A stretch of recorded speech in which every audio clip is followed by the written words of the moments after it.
Empezamos una nueva edición de Café Mercosur, este espacio en el que nos proponemos analizar la realidad de los países de la región con un foco en los aspectos jurídicos. Nos pueden encontrar en www.cafemercosur.com y en las redes sociales, Facebook y Twitter, también como Café Mercosur. Hola a todos y todas. Este programa lo hacemos Marcela desde Ginebra, Suiza, Ramiro desde San Paulo y Osvaldo desde Rosario, Argentina. ¿Qué tal, compañeros? ¿Cómo están? Hola, ¿qué tal? ¿Cómo están todos? Muy bien, Marcela. ¿Qué tal? Bien, y vamos ya a presentar a nuestro invitado de hoy, a nuestro compañero de CPI, de Comunicadores Populares Itinerantes. Él es historiador, Juan Pablo Rosendo. ¿Qué tal, Juan Pablo? ¿Cómo estás? Bien. Bueno, hoy estamos 17 de agosto, es el día de la conmemoración del 171 aniversario de la muerte del padre de la patria, el general don José de San Martín, que murió en Boulogne-sur-Mer, en el departamento de Paso de Calais, en la costa norte francesa, sobre el Canal de la Mancha. Y para eso invitamos a Juan Pablo para que nos hable un poco. Ramiro, te dejo la palabra. Lo que nosotros queríamos hablar un poquito era del otro costado de San Martín, ese costado que la historia mitrista nos niega, que es el hombre político, ¿no? Porque San Martín siempre ha sido el hombre militar, el padre de la patria, el general, y bueno, algunas otras apropiaciones. Yo me acuerdo, por ejemplo, estábamos comentando con Marcela en off, que en la época de la dictadura militar, cuando se cumple el bicentenario del natalicio de San Martín, la dictadura se apropia también de la figura de San Martín como general, pero también como el padre. O sea, la relación de él con la hija, o sea, y los concursos que se hacían sanmartinianos iban siempre en ese sentido, el militar y el padre que le daba consejos a la hija, el buen padre, el abuelo, hasta que después de la dictadura apareció aquel manifiesto que nos daba los primeros atisbos del San Martín político, ¿no? El manifiesto el ejército de los Andes, ¿no? Que decía: compañero del ejército de los Andes, ya no queda duda de que una fuerte expedición española viene a atacarnos. Sin duda alguna, los gallegos creen que estamos cansados de pelear y que nuestros sables y bayonetas ya no cortan ni ensartan. Vamos a desengañarlos. Y esta es la parte más política que viene. La guerra se la tenemos que hacer del modo que podamos. Si no tenemos dinero, carne y un pedazo de tabaco no nos han de faltar. Cuando se acaben los vestuarios, nos vestiremos con las bayetitas que nos trabajen nuestras mujeres, y si no, andaremos en pelota como nuestros paisanos los indios. Seamos libres y lo demás no importa nada. Y este era un lado totalmente político, Juan Pablo, porque primero que hablaba de los indios como paisanos, o sea, como iguales, no en el sentido que tiene la palabra de hoy, de gente del interior, sino en el sentido de aparceiro, de igual. Y después la idea de la libertad y de no importar nada. Eso, en época que se discutía la deuda externa y la relación con el Fondo Monetario Internacional, era muy potente, ¿no? Seamos libres y lo demás no importa nada. Es un lado muy político de San Martín. Y creo que la historiografía oficial mitrista nos debe un poco de eso, ¿no es verdad, Juan Pablo? ¿Qué te parece? Sí, yo entiendo que acá me voy a basar en el filósofo más, el que se conoce como el patriarca de la posmodernidad, Michel Foucault, que, entiendo la frase de Von Clausewitz, afirma que la guerra es política por otros medios. En ese sentido, la gesta sanmartiniana es inscindible de la política. O sea, como el manifiesto, convocar a las armas, todo lo que hace San Martín para desplegar un poco ese plan que tenía la logia Lautaro, para justamente atacar el corazón del dominio español en Sudamérica. Lo que hay que entender es que el corazón del dominio en Sudamérica, la gesta que emprende San Martín es para atacar directamente al corazón de un imperio, en un momento donde los imperios coloniales, el imperio colonial español se están reconstruyendo. Por eso el arranque del manifiesto dice: los gallegos vienen a buscarnos.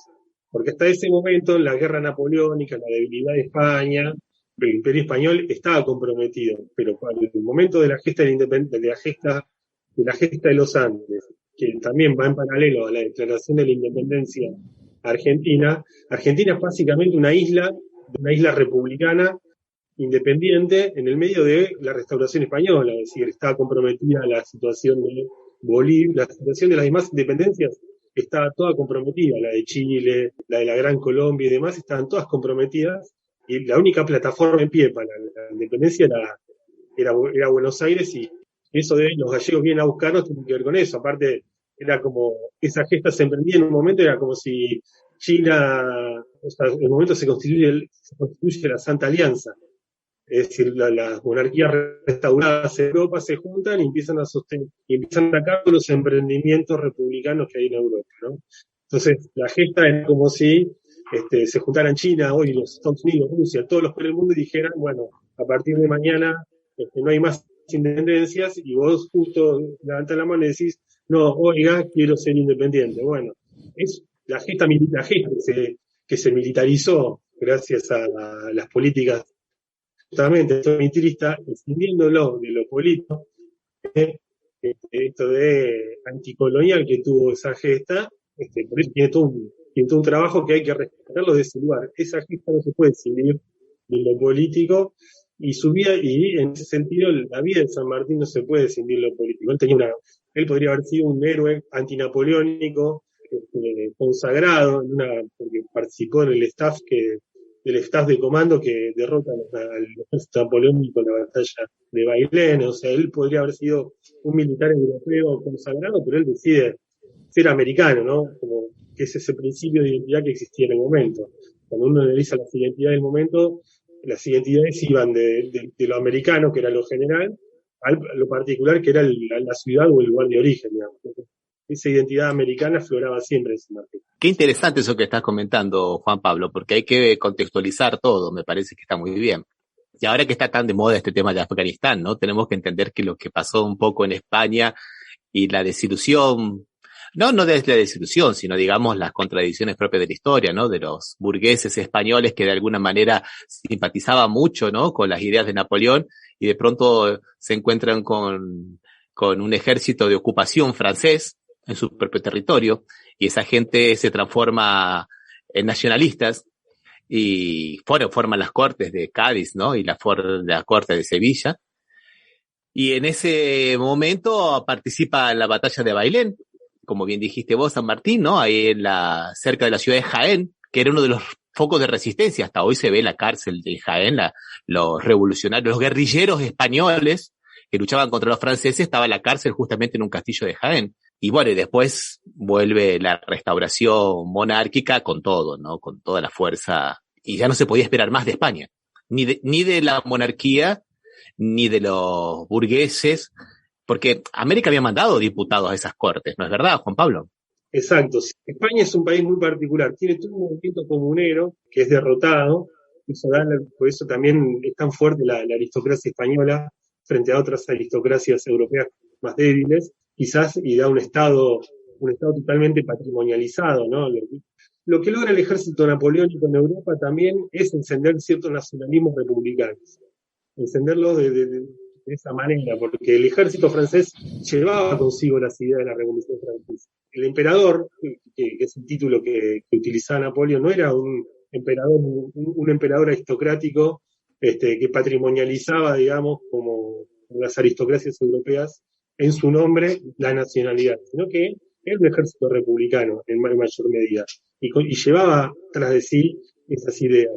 Entonces lo cierto es que, claro, está bien, yo puedo ser muy republicano, pero hay un ejército invasor en mi país, y de última Napoleón puso a su hermano a Pepe Botella, digamos, a ser español, con lo cual para los republicanos, los burguesías republicanas españolas, era un cambio de monarcas, en todo caso, y esta máscara que asumen los republicanos españoles, la de Fernando, el Deseado, el famoso Deseado, Fernando el Deseado, y esa proyección que pueden hacer de decir, bueno, nosotros le damos el poder a este monarca, lo recuperamos de este monarca, y en su debilidad va a conllevar una monarquía constitucional, un estilo inglés, ese proyecto trunca justamente por acción de la Santa Alianza. La Santa Alianza de todas las monarquías europeas, el Imperio Ruso, la monarquía prusiana que ya empieza a ejercer, empieza a impulsar la unificación humana. El contexto de ese manifiesto, justamente, es muy potente políticamente porque establece que se va a pelear contra un imperio que está en plena restauración, contra una monarquía en plena restauración, en un contexto donde no hay tanto apoyo a la derrota de Francia, no hay tanto contexto de apoyo para la acción de separarse aquí del mundo. Primero, que la política que ejercen los dirigentes argentinos de la independencia es sumamente exitosa porque logran sostener una independencia, un Estado independiente en el medio de un contexto reactivo para... Yo les propongo ir a una pausita musical y seguimos con Juan Pablo Rosell.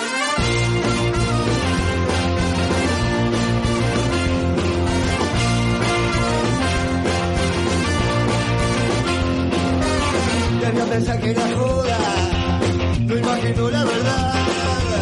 Estaba arriba bien alto, pero tuvo que bajar. Seguro se lo merece, abusado de puñal. Su cara sola no vende, nadie lo debe salvar. Hablamos de lo mismo, de mundo de que no quiere cambiar. Será su egocentrismo, pero seguro no lo deja pensar. Te vamos a pelear, te vamos a discutir, te vamos a dar lo que vos nunca pedís. Te vamos a mostrar que todo lo que haces seguro será tu pesadilla después.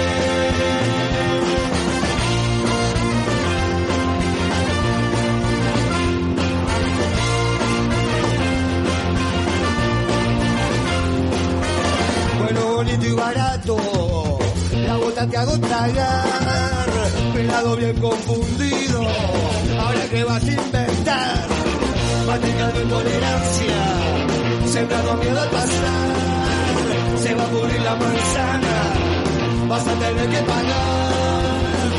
Hablamos de lo mismo, de montón de que no quiere cambiar, será su egocentrismo que seguro no lo deja pensar. Te vamos a pelear, te vamos a discutir, te vamos a dar lo que vos nunca pedís. Te vamos a mostrar que todo lo que haces seguro sea tu pesadilla después. ¡Vámonos!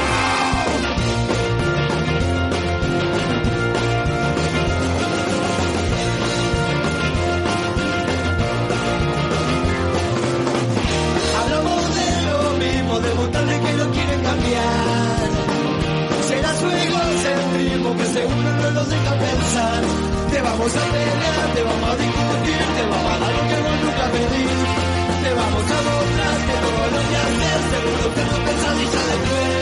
¡Vámonos!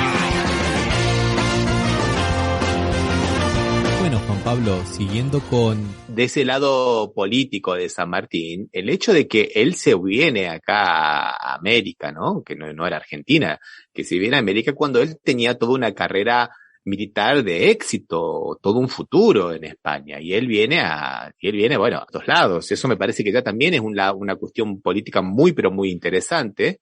Ser militar en aquel momento era una de las pocas actividades que se tenía como ascensión social sin ser la carrera eclesiástica. O uno era noble, cura, padre o militar, no había otras posibilidades prácticamente. Las profesiones liberales recién estaban comenzando y estaban, digamos, muy, pero muy ancladas en lo social. O sea, el hecho de venirse a América, renunciando un poco a toda esa carrera militar, era una decisión política, ¿no es verdad, Juan Pablo? Es verdad, y ustedes ahí hablaban de Rivadavia. Bueno, la presencia política, el crecimiento político, la influencia de Rivadavia, ya nos remite al costado quizás más oscurecido de la vida de San Martín, que es el abandono de esa tierra que él asume como propia. Vivió muy poco en las Provincias Unidas del Río de la Plata, sin embargo, al momento como testamento, él lo que pide es ser enterrado en Buenos Aires. Es decir, que él tenía un corazón que lo traía siempre a estas tierras. Sin embargo, él cuando renuncia a sus cargos, renuncia a la presidencia del Perú y va renunciando sus distintos cargos que tenía, como generalísimo de la República Hermana de Chile y demás, pasa por Buenos Aires, pone en orden sus propiedades, una casa que tenía acá en Buenos Aires, la pone en alquiler con unos agentes que tenía aquí. Con ese alquiler sostiene gran parte de su exilio en Europa. Entonces pone en orden ese, rescata a su hija, a Mercedes, y se va con ella a Europa, ¿no? Es muy poco explicado, sí, no quiero participar en las guerras civiles, sin embargo después aparecen documentos donde él es rechazado cuando surge la conflagración con el Imperio de Brasil, con el Imperio Braganza. Su colaboración es rechazada por parte del gobierno justamente de Rivadavia, siendo que el ejército argentino era un resabio del ejército libertador que él había conformado. De hecho, recibía ese nombre, Ejército Libertador, justamente por eso, porque era heredero era la herencia. Incluso Rivadavia disuelve en Buenos Aires el regimiento de granaderos, que es la gran creación de San Martín. Es decir, que hay un encono político con él que tiene que ver seguramente con la acción política que fue ejerciendo la Logia Lautaro para forzar la independencia durante los distintos gobiernos previos a 1816. No, la Logia Lautaro participa de varios cambios de gobierno políticamente, y logia a la que pertenecía San Martín, y quizás esas heridas de esas disputas políticas se las facturaron en su momento de debilidad política San Martín, ¿no? Que eso tienen los poderosos, que en tu mejor momento te esperan, digamos, te dicen que sí a todo, te esperan y después te van clavando los puñales cuando vos menos lo esperás. Con respecto a las renuncias, lo que hay que entender es que la situación de San Martín fuera de la Argentina, como protector del Perú, de la República recién conformada del Perú, de la que San Martín te inventa la bandera, ¿no? La bandera de rojo y blanca. Es un regalo de San Martín a la naciente república.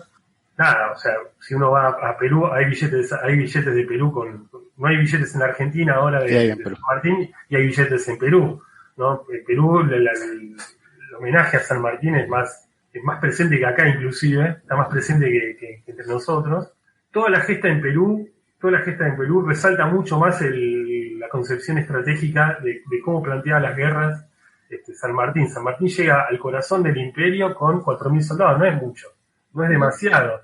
Lo manda al Achado, como le decían a Arenales, que era el más audaz de sus tigres, ¿no? Él decía que todos sus generales eran tigres y que él, si él no se cuidaba o no los comandaba bien, se lo iban a comer a él mismo, digamos, porque él así hablaba de su Estado Mayor. El Estado Mayor sanmartiniano es impresionante, Monteagudo, el Achado de Arenales, el propio Tomás Guido, es decir, eran generales de fuste, eran generales cuadros políticos de fuste, y al Achado al más audaz lo manda a las sierras a asolar las sierras peruanas para hacerles creer a los españoles que, no sé, son un montón, y son muy pocos, y hay toda una guerra oculta que ejerce San Martín, hay toda una guerra oculta que ejerce San Martín, muy parecida a la guerra de Zapa del cruce de los Andes, que logra que el ejército libertador entre triunfal a Lima sin combatir, ¿no? Lima se transforma, o sea, ahí dan vuelta al regimiento Numancia, que es un regimiento especializado en la guerra, muy entrenado, lo dan vuelta, lo suman a la causa de las independencias, y él entra con una habilidad política notable, entra sin combatir a la ciudad de Lima, pero esa habilidad política demuestra la debilidad en la que se encuentra, O sea, él no representa ningún sector de poder en el Perú, es extranjero para muchos peruanos, es de Buenos Aires, no es de ahí, los gobierna, tiene un ejército relativamente pequeño, entonces su debilidad política es notable, tan notable que muere asesinado uno de sus principales cuadros políticos, que es Bernardo de Monteagudo, cuando él termina de caer. Es decir, se implanta en el Perú de una manera muy habilidosa, pero eso muestra que tenía una debilidad política, por eso también le tiene que dejar el paso al otro libertador, al otro ejército libertador, que es el que viene del norte. Simón Bolívar es presidente de la Gran Colombia, ¿no? De grandes rasgos, lo que es Venezuela, Ecuador y Colombia, las preside, tiene un peso, tiene un Estado detrás que lo sostiene, y eso siempre lo supo San Martín, colaboró siempre con la liberación de Ecuador. San Martín no es que le retació recursos, hay batallas que se ganaron, que ganó Bolívar por la colaboración del Ejército Libertador sanmartiniano. O sea, San Martín sabía que lo que venía descollando desde el norte iba a terminar presidiendo la etapa final de la liberación. Y eso es lo que ocurre, ¿no? La batalla de Ayacucho la termina comandando Bolívar y el mariscal de Sucre, con una fuerte presencia del Ejército Libertador sanmartiniano, ¿no? Muchos de los generales que luego vienen a intervenir en las guerras aquí son parte de la carga final de la batalla de Ayacucho, ¿no? Hay una anécdota del coronel Pringles cuando le pregunta, que dirige la caballería de Bolívar, y le pregunta a Bolívar, bueno, ¿cuál es la marcha con la que vamos a cabalgar, no? Si vamos a ir al galope, si vamos a ir a una marcha forzada, etcétera. Entonces, y que Bolívar le responde, a paso de vencedores, le dice el coronel Pringles, que es espontáneo y que luego vuelve a intervenir en la política de su provincia. Es decir, San Martín vuelve y inclusive es más débil políticamente que su protegido, O'Higgins, que es presidente que preside la República de Chile. Es decir, él queda en una situación de debilidad y cuando llega a Buenos Aires, en esa situación de debilidad es que él teme por su vida. Lo que dicen muchos historiadores es que San Martín teme por su vida y la de su familia aquí en Buenos Aires. Y por eso pone en orden sus papeles, sus propiedades, para que tenga con quién cuidarlas aquí en Buenos Aires y luego ahí emprende. Eso tiene que ver con quienes gobernaban en ese momento, que no lo querían aquí y lo obligaron a marchar al exilio. Lo de San Martín no se fue a vivir a Europa, se fue exiliado a Europa.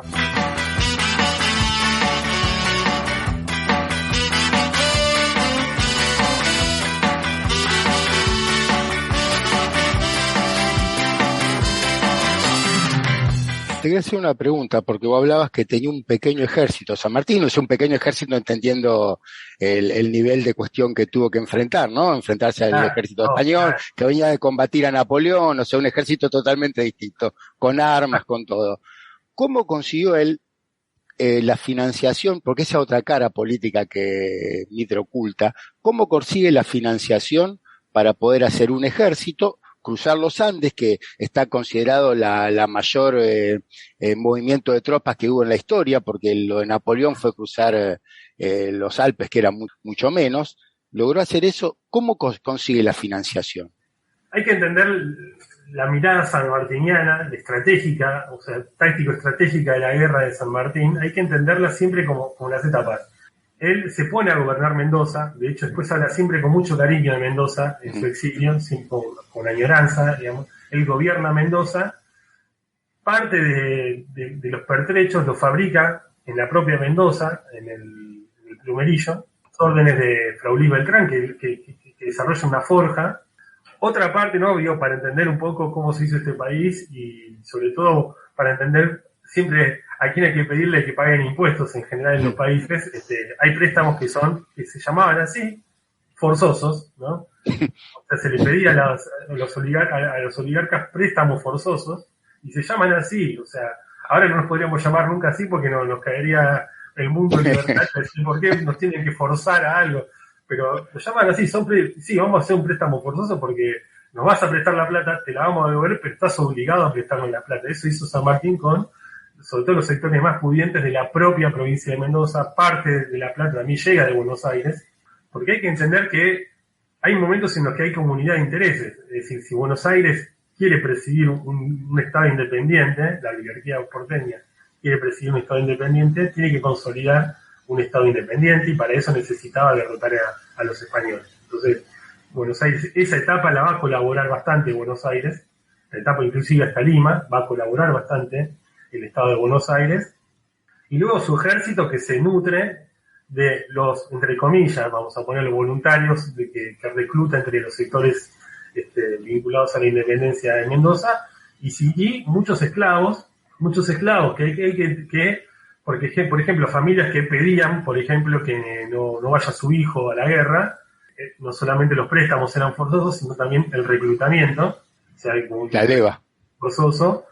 Entonces, lo que negocian muchas familias es, te doy mis 20 esclavos, por ejemplo, y no a mi hijo, por ejemplo. Entonces hay regimientos de esclavos a los que San Martín nunca trató como esclavos. De hecho, después de un tiempo de servir, se los liberaba. Y muchos después seguían combatiendo liberados, sin ser propiedad de nadie. Es decir, que con respecto a, como dice, bueno, cruzaron esclavos, sí, hay que entender que San Martín con su propio ejército hacía mucha política, y eso también hay que entenderlo de la época. Nosotros las esferas militares y políticas las tenemos separadas. En esa época la movilización militar era parte de la movilización política, ¿no? Eso estuvo muy presente en las invasiones inglesas, ¿no? Que fue una movilización política para reclutamiento de milicias, y por lo tanto la movilización era parte de la entrada a la política de determinados sectores que, por sus propias profesiones, por su lugar subalterno, no hubiera entrado nunca a hacer política. Es decir, la participación en los ejércitos libertadores y en las milicias muchas veces es la participación de sectores populares en la política, y así lo entendía San Martín.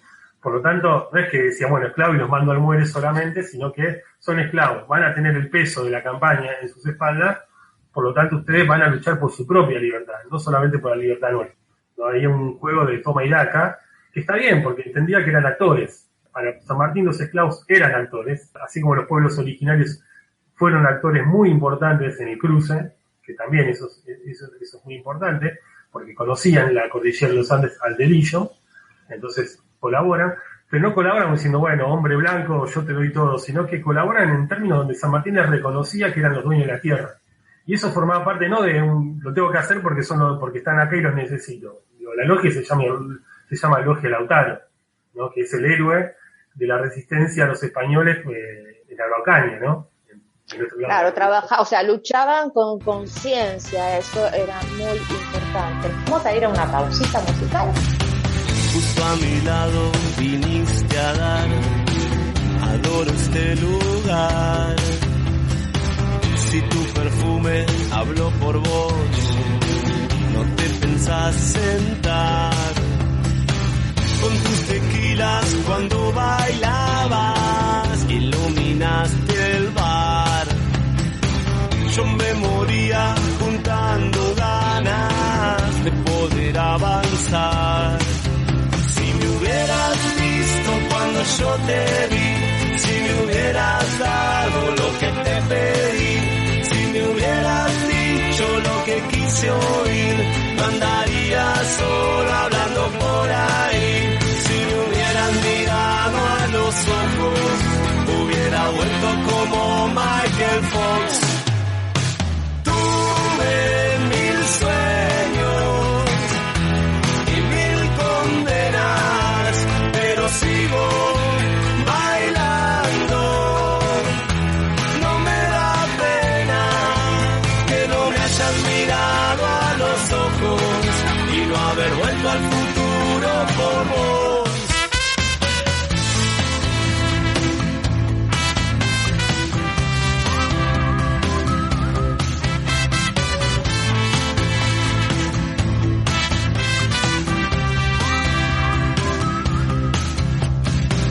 Después de un rato te vi rezar, amas tu celular, saltas el brindis, pedís pagar, no pareces dudar, estás planeando la retirada, apurada y sensual, como tu espalda nunca vi nada, dejándome atrás.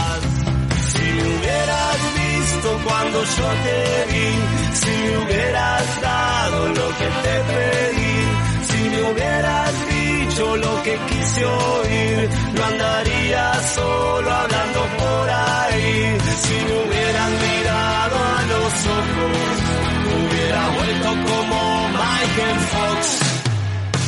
Tuve 1000 sueños y 1000 condenas, pero sigo bailando.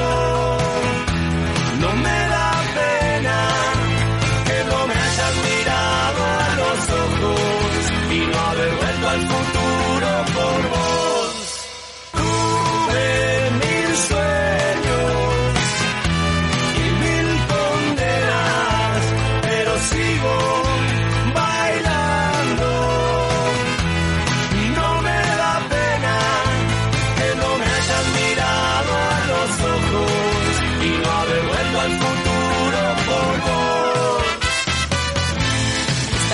escuchando Café Mercosur. Bueno, seguimos con Juan Pablo Rosendo, historiador y profesor de historia. ¿Hay alguna cosa que quieras agregar de la manera pobre que ha muerto, exiliado, las cartas que él ha escrito desde el exilio de San Martín, Juan Pablo?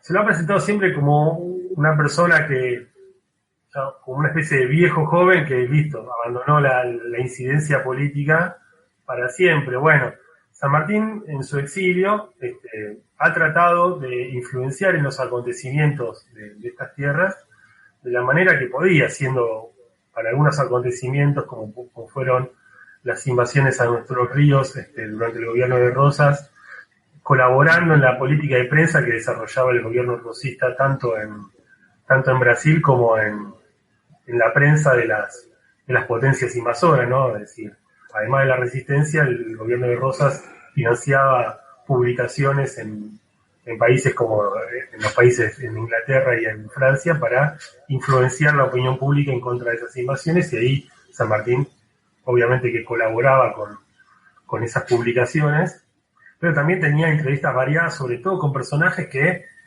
por su posibilidad de viajar y demás, en realidad están más vinculados a los sectores unitarios, por ejemplo, Valentín Alsina, Alberdi, etcétera, que se contactaban con Rosas un poco para evaluar su mirada. Siempre lo tratan como alguien muy melancólico con respecto a la tierra, a su tierra, ¿no? Pero sí con una mirada muy clara, También es cierto que el revisionismo lo coloca siempre como acérrimo rosista, que tampoco lo era, ¿no? Era un hijo de esta tierra, ¿no? San Martín se definía como un hijo de esta tierra, claramente, que te odien, que no te quieran los unitarios, te guste o no, como le pasó a Martiniano Chilaver también, te pone del lado federal, lo quieras o no. Ocurre hoy ahora cómo se desarrollan las famosas grietas, pero no lo querían porque, por ejemplo, recibió muchas críticas el testamento por parte de los unitarios, el testamento de San Martín, cuando le legó la espada, su sable a Rosas. Él recibió muchas críticas porque decían que él abonaba la causa rosista, ¿no? Ahí me voy a permitir, acá tengo la cita, ¿no? Decía Valentín Alsina, que era un dirigente unitario, le mandó una carta a su amigo Félix Frías, dice, ahí hablando de San Martín, como militar fue intachable, acá aparece la separación de lo militar y lo político. Como militar fue intachable, un héroe, pero en lo demás era muy mal mirado de los enemigos de Rosas. Ha hecho gran daño a nuestra causa con sus prevenciones, casi agrestes y serviles, contra el extranjero. Era de los que en la causa de América no ven más que la independencia del extranjero, sin importarle nada de la libertad y sus consecuencias. Nos ha dañado mucho fortificando allá y aquí la causa de Rosas. Es decir, que presentado como una persona ajenizada a la política, indudablemente hizo mucho para fortalecer, es decir, que política hacía, ¿no? Y eso un poco lo escribe de manera de ciencia ficción Miguel Bonazo en su libro Venganza de los Patriotas. Él hace una historia de ciencia ficción, San Martín incidiendo a través de algunos agentes, por ejemplo, en el intento de esclarecimiento de la muerte de su Monteagudo. Yo creo que muchas de esas muertes le pesan en la conciencia, pero indudablemente no tenía una posición económica lo suficientemente holgada para intervenir de manera más directa. Las veces que puso su maestría militar al servicio de la causa nacional, recibió cierta mezquindad por parte de aquí, por ejemplo, no lo dejaron intervenir en la guerra con el Brasil y demás, entonces él intervenía de esa manera. Mantuvo diálogos con Juan Bautista Alberdi. Hay una carta en la que escribe que él no era muy amigo de la causa de Rosas, que ciertas acciones violentas de persecución del gobierno de Rosas a él no le gustaban, pero que él no podía nunca apoyar que ningún hijo de su país se uniera a los extranjeros para invadir su propio país. Eso le parecía aberrante. Que no hay delito que alguien pueda cometer para que el hijo de su propio país se alíe a los extranjeros para invadir su país. Entonces, me parece que en esa clave política hay que mirar la acción de San Martín en el exilio, que es eso, decir, bueno, está bien, no me gusta Rosas, es el que está, digamos, es el que elige la gente, en todo caso habrá que hacer política para que no ocurra, pero invadir, ¿no?, de la mano de otro, Y vos comparabas la situación con lo de Afganistán. O sea, uno nunca puede hermanarse con la causa, con el pensamiento talibán, ¿no? Claro. Una lectura del Corán totalmente descontextualizada, anacrónica, lo que era una medida protectiva de las mujeres en el año 600 después de Cristo no puede ser política del año 2000. Uno no puede avalar esto. Pero tampoco puede haber una invasión que deja decenas de miles de muertos, de decenas de miles. Entonces, a veces los Estados Unidos deslegitiman de esa manera determinadas causas que son notables. Sí, obvio que estamos a favor de los derechos de la mujer. No podemos acompañar, o nadie debería acompañar la invasión de un país. Porque lo que hace es desprestigiar esas ideas justamente por las que supuestamente se lucha. Entonces, me parece que en ese ejemplo, si uno quiere pensarlo en lo que sucedió ayer y cómo mirar lo que sucedió en Afganistán, es eso. Sí, mirar, terminó como tiene que terminar una invasión, yéndose. Perón lo decía, ¿no? El destino de todo imperio es disolverse y el destino de todo pueblo es liberarse. Entonces bueno, uno tiene que entender eso. Se van a ir los norteamericanos y la gente después va a acompañar a aquellos que vio que peleaban contra los invasores. O sea, no, los norteamericanos ahí no le hacían mucho bien a los que querían desarrollar una república democrática en Afganistán. Más bien les hizo daño. Entonces, bueno, San Martín diría eso, digamos. ¿Cómo vamos a acompañar una invasión, digamos? Totalmente, o sea, fue un noble, fue un leal, un patriota y murió melancólicamente. Yo tengo recuerdos de sus cartas y de todo eso, ¿verdad? Y sí, tiene la melancolía del exiliado, ¿no? Extrañar su tierra. Quien se tiene que exiliar por razones económicas o políticas de su tierra, no voluntariamente, ¿no? Porque dice, bueno, la verdad que me salió la oportunidad de mi vida y me voy, digamos, ¿no? Digo, el que se tiene que exiliar porque la pasa mal en su país y obviamente quiere volver. Lo loco de San Martín es que en su exilio no tomaba mate, por ejemplo, pero tomaba té y café adentro de un mate con la bombilla. O sea, si eso no es amor por su tierra, no sé qué lo puede ser. Ay, qué divino, o sea, con anécdotas y todo. Yo creo que vamos a... Amaba esta tierra, le hubiera encantado poder volver. No vivió nunca acá, pidió ser enterrado aquí, en Buenos Aires. Logró 30 años después de su muerte. Sí, bueno, el mausoleo está ahí en Buenos Aires, pero hay estatuas en Mendoza. Hay una maravillosa que, si la pueden buscar en fotos ahora, es maravillosa porque no me acuerdo el artista que la hizo, pero está arriba de una roca, toda la estructura, y él está adelante en un caballo que no muestra un estado de libertad ni arriba, entra caminando tranquilo, él está de brazos cruzados, es muy representativa y muy linda, y hay aparte esculturas en Europa, también lo hay. O sea que es reconocido mundialmente el padre de la patria. Juan Pablo, te agradecemos muchísimo, es siempre un gusto recibirte en Batuque en la Cocina, así que te esperamos cuando vos quieras y muchas gracias por haber participado. Juan Pablo Rosendo. Exposición y un saludo a todos las oyentas y los oyentes. Muchas gracias, Juan Pablo. Hasta la próxima. Vamos a una pausa musical y seguimos.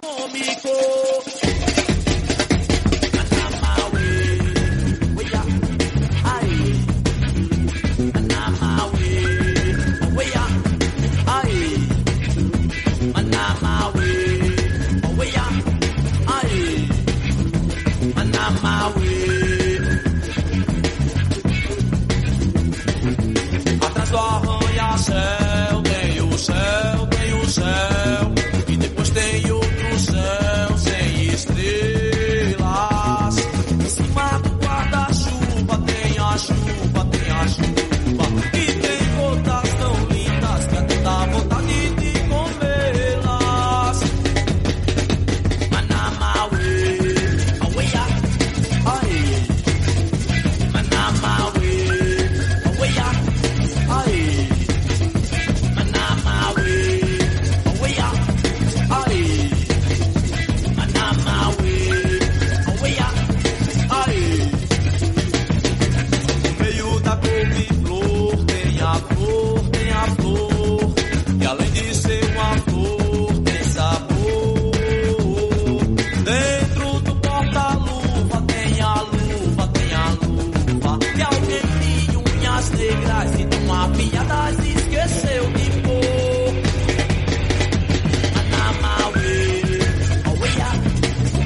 seguir con un temita muy importante. ¿Qué hizo Bolsonaro en Brasil? Hizo un desfile de tanques en Brasilia. Bueno, esas son las cosas a las que nos tiene acostumbrada la política de Jair Bolsonaro.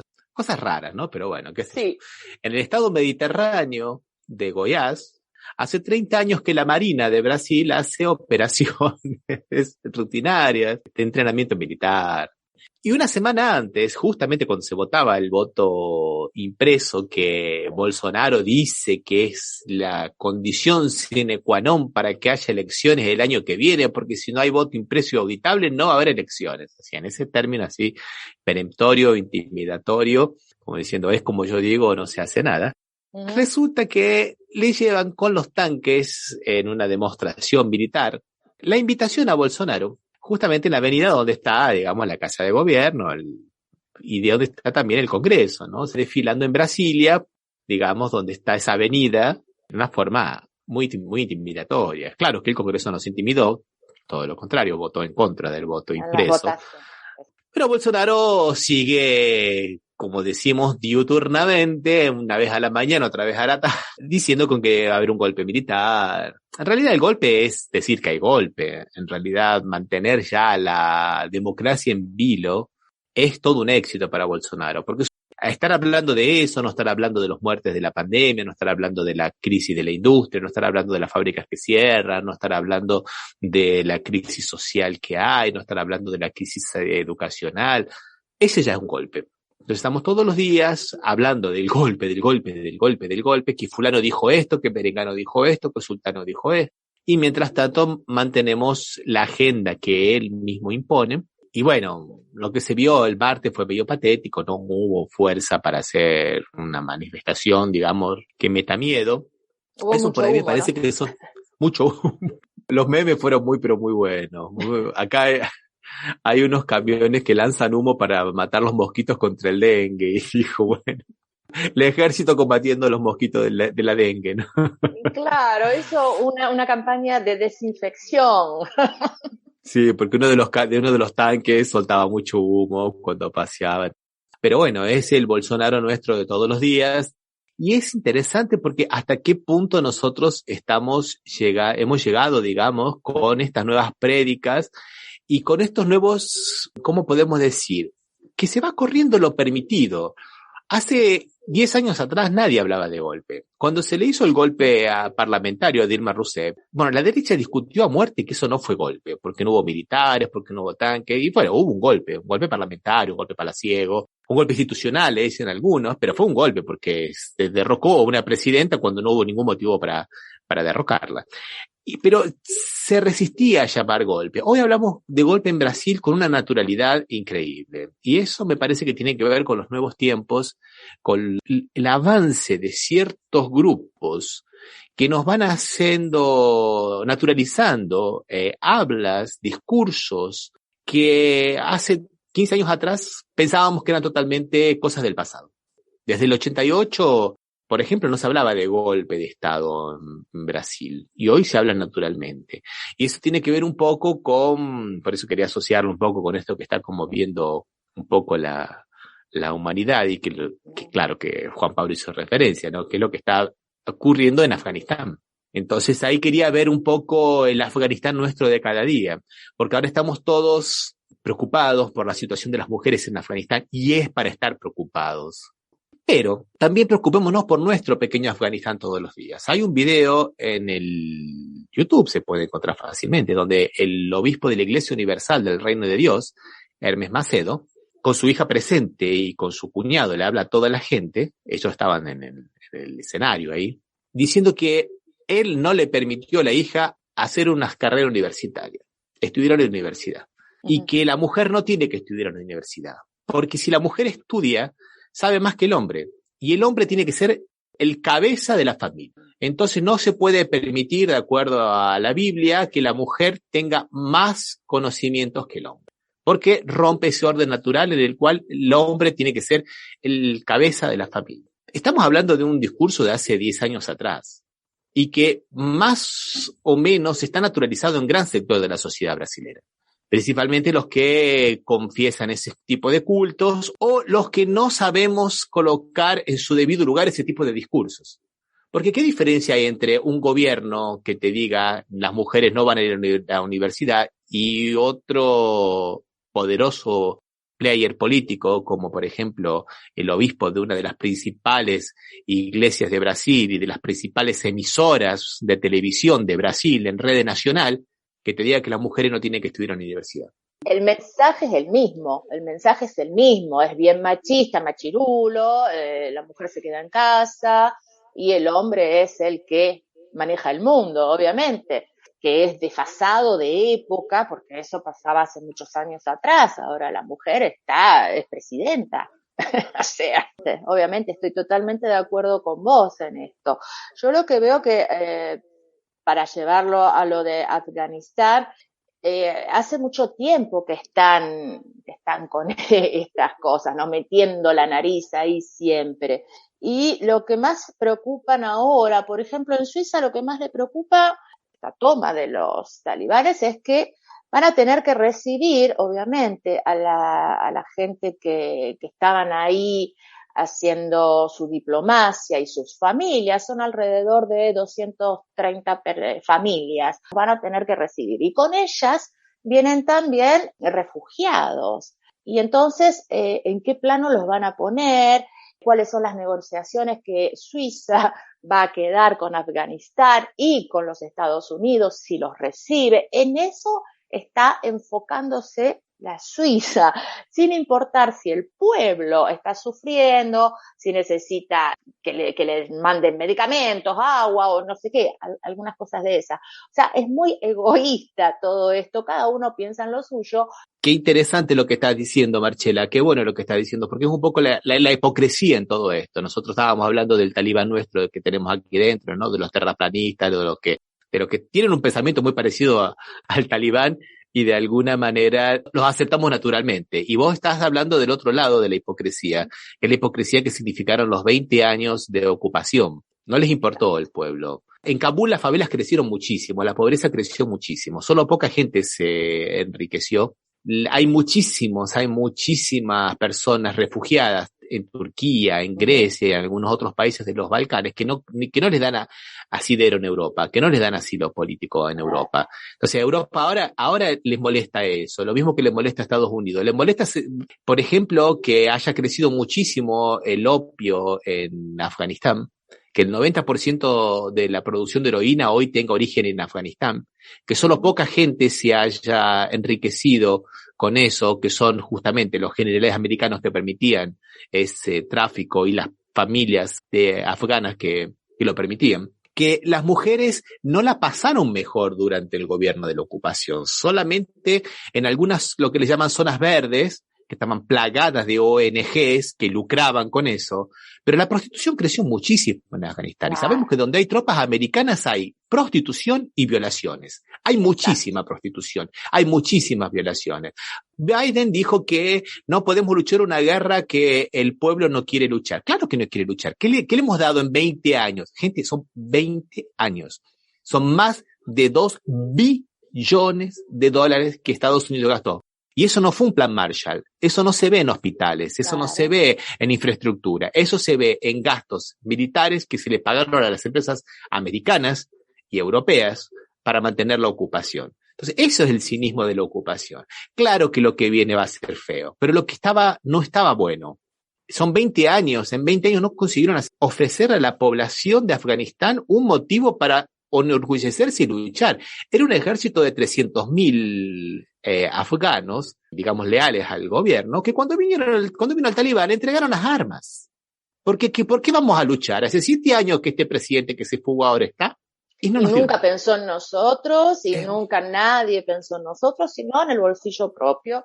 Como vos bien apuntás, lo que le interesa a Europa, a Suiza, a Alemania, ese discurso hipócrita de la Merkel, es, ¿qué vamos a hacer? Ahora van a venir a Europa. Y sí, van a ir a Europa. Ustedes fueron cómplices de una fuerza de ocupación. Inglaterra tuvo 100.000 soldados a lo largo de 20 años en Afganistán. Son parte del problema. no quieren ahora decir nosotros no tenemos nada que ver con eso. Lo mismo que pasó también, la misma aventura loca de Obama en Siria, la misma aventura, las primaveras árabes que terminaron, por ejemplo, en Libia, destruida, donde no hay una fuerza de seguridad nacional, donde estamos en disputas tribales todavía, y muchas otras cosas más. O sea, es interesante lo que dijiste, Marchena, la hipocresía de los gobiernos europeos. Totalmente, cada vez se ve más todo eso, ¿no? Y bueno.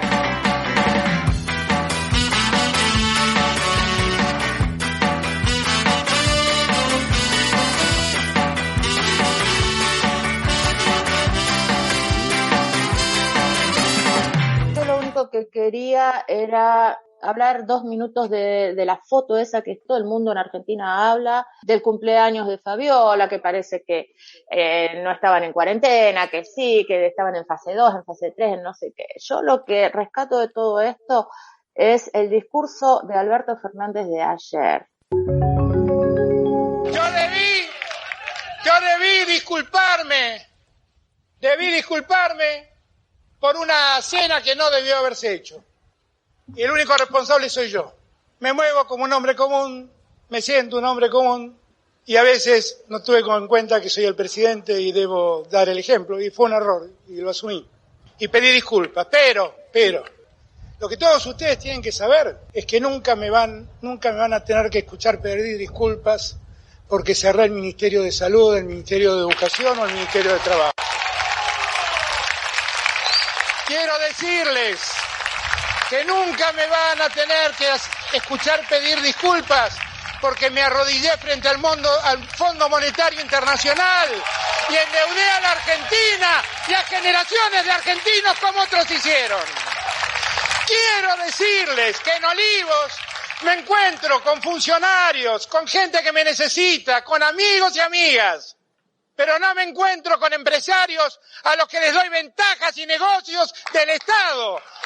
Quiero decirles que mis hermanos no se benefician con ninguna venta de empresas propias después de que las autopistas aumentan. Quiero decirles que nunca me voy a tener que disculpar por hacer un negocio con los parques eólicos. Quiero decirles que nunca voy a tener que pedir disculpas por haber creado una mesa judicial que persiga a los opositores.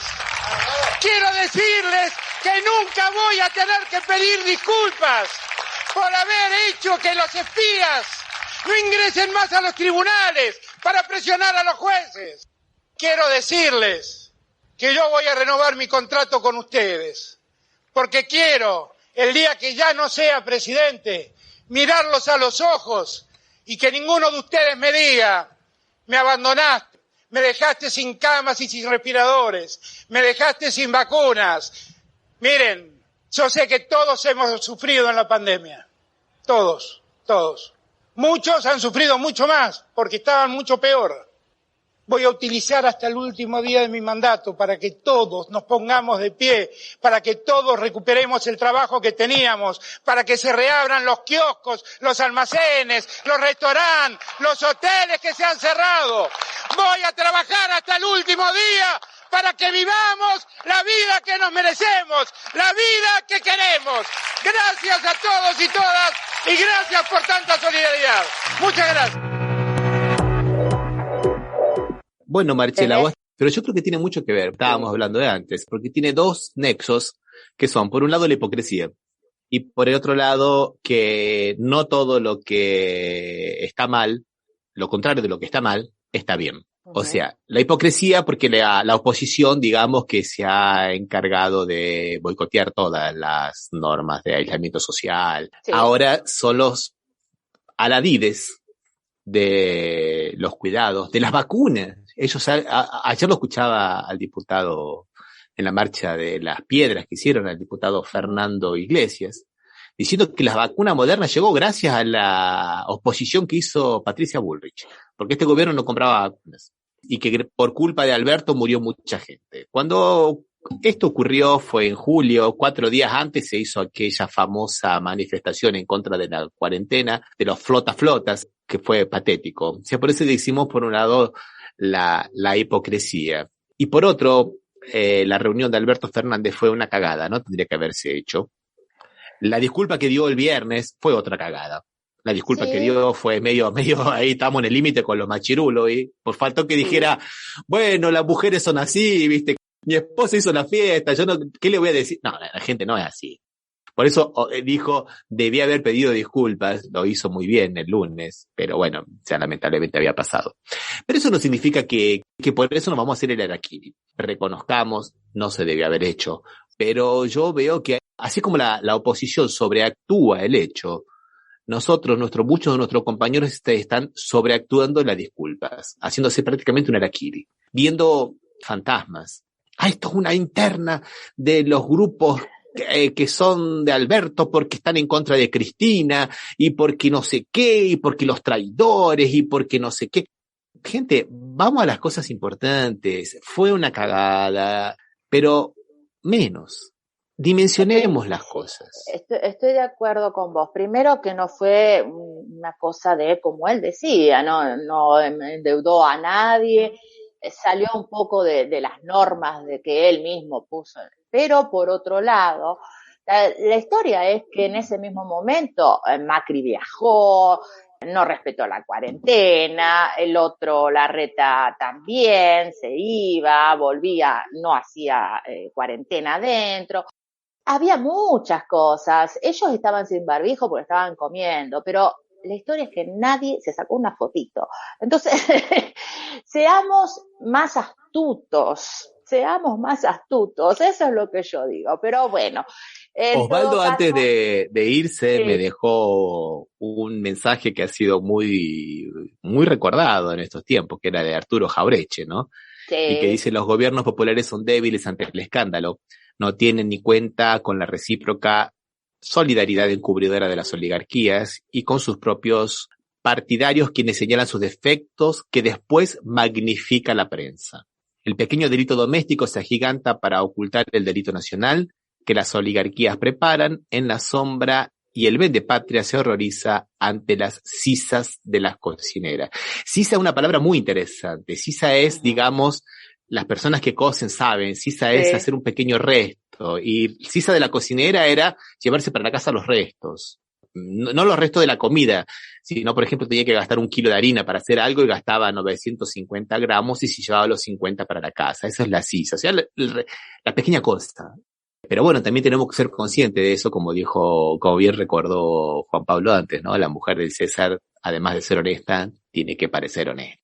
No vamos a perder las elecciones por esto. Mucha gente se iba a sentir de alguna manera menos culpable, porque bueno, yo también hice un asadito en mi casa.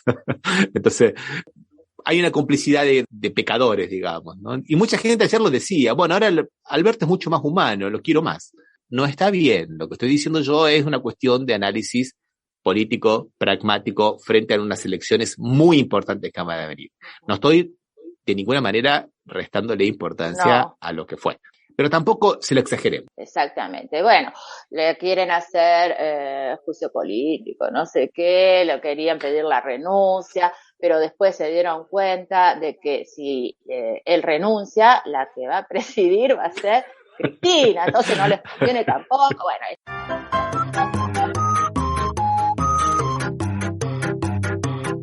Cristina Fernández de Kirchner, contra Cristina, el poder de Cristina. Cristina Fernández. Cristina es la presidenta de facto. Cristina y su gobierno. Cristina y Alberto. Cristinato.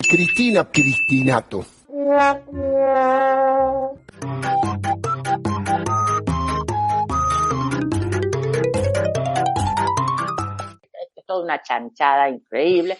Nos vamos yendo, Ramiro. Nos vamos yendo, Marcela. Muchísimas gracias a todos y todas por acompañarnos y hasta la semana que viene. Un abrazo.